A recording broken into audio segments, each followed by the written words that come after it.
তোমাৰক কোন কুমাৰক বিশ্বৰে হইস? আমি ৰাজা কৰ্ণ দত্তৰ পুত্ৰ কুমাৰ ধ্ৰুমাইকক বিচাৰিয়া আহিছো।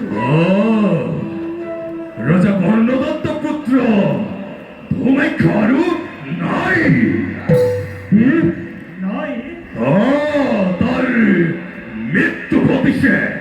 নাই এই কেতিয়াও সম্ভৱ হ'ব নোৱাৰে।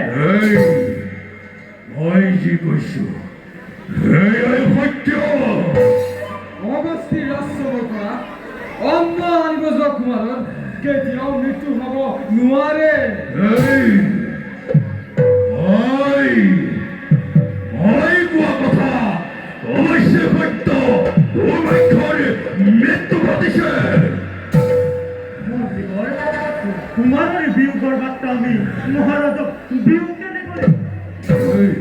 যদি কুমাৰৰ মৃত্যু ঘটিছে তেন্তে মৃতদেহ কওকচোন। মৃতদেহ? মৃতদেহ। কুমাৰৰ মৃতদেহ? মৃতদেহ। কুমাৰৰ মৃতদেহ আৰু তোমালোকে বিচাৰি নোপোৱা। কাৰণ এই কুলাচলৰ দেহতে বিলীন হৈ গ'ল।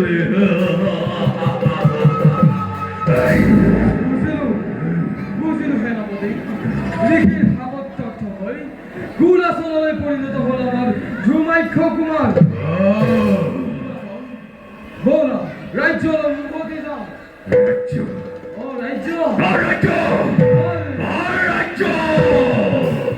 মোৰ কোনো ৰাজ্য নাই, মোৰ কোনো আত্মীয় স্বজন নাই। মই কেৱল এটা দুৰ্দান্ত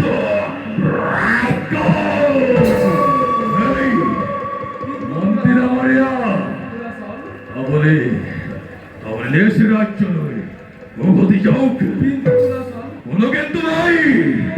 মোৰ আদেশ আপুনি নিজ ৰাজ্যলৈ উভতি যাওক।